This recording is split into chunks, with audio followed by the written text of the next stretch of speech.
बड़ी गिरावट यहां पर आपको देखने को मिल रही है। 6% नीचे इंडेक्स है भारतीय मार्केट्स में। कोई भी आईटी स्टॉक देख लीजिए, सिर्फ और सिर्फ नीचे ही आपको नजर आएगा। लेकिन खास बात है कि कल देर रात को चाहे एडीआर देखें या फिर यूएस के लिस्टेड आईटी स्टॉक्स हैं, सब में काफी बड़ी गिरावट यहां पर देखने को मिली। दरअसल इसके पीछे बड़ा सरल कारण है। एंथ्रोपिक की तरफ से एक एआई ऑटोमेशन टूल जो है वो रिलीज किया गया है और इसी के चलते इसे एज अ थ्रेट बताया जा रहा है, खासतौर पर वो आईटी कंपनी जो कि प्रोडक्ट सर्विसेज और खासतौर पर सर्विसेज पर ज़्यादा फोकस करती हैं।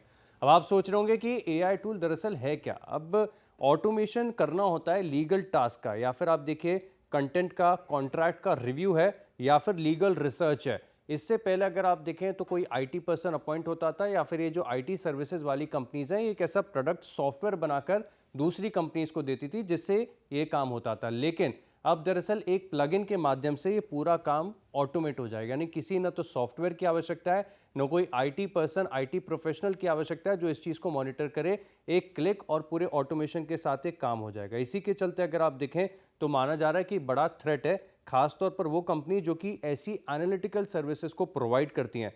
हालांकि मैं देख रहा था कि जेपी मॉर्गन की तरफ से भी एक बहुत कॉम्प्लेक्स नोट आया जिसे समझना ही बड़ा मुश्किल है, लेकिन इसको एक लाइन में बताऊं तो ये कह रहे हैं कि मार्केट का ओवर रिएक्शन देखने को मिल रहा है। लेकिन स्टॉक्स तो बहुत ज़्यादा रिएक्ट कर चुके हैं, चाहे आप परसिस्टेंट को देखें, एलटीआर माइंट्री, या फिर लार्ज कैप जैसे इन्फोसिस, कोफोर्स, टीसीएस, इन सभी स्टॉक्स में अगर आप देखें तो बड़ी गिरावट नजर आ रही है।